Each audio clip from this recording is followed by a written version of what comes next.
দেখেন দেখেন বাদাম কত কত সুন্দর করে সুন্দর ভাজতেছে। বালির বালির ভিতরে দিয়ে ভিতরে দিয়ে গরম খুব করে সুন্দর করে সুন্দর বাদাম করে তৈরি করা হয়। ভাজতেছে। এর ভিতরে একটি লোক আছে, দেখেন ওই যে ভাও বাদাম খাচ্ছে।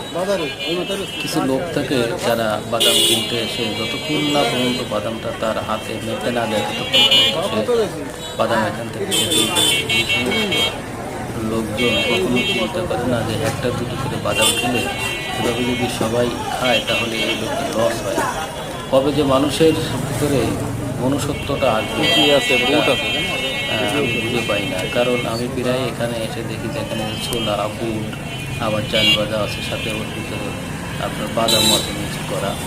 তো একটা বাদামওয়ালা কয় টাকা লাভ করে? সে লাভের অংশ যদি এখনও খাচ্ছে লোকটা, দেখেন এভাবে যদি খেয়ে ফেলায় তাহলে সে লোকটা দিন শেষে কয় টাকা নিয়ে বসায়? কবে যে আমাদের বুঝাবে? ভিডিও দেখতে থাকেন, নতুন নতুন ভিডিও পাবেন। সাবস্ক্রাইব করে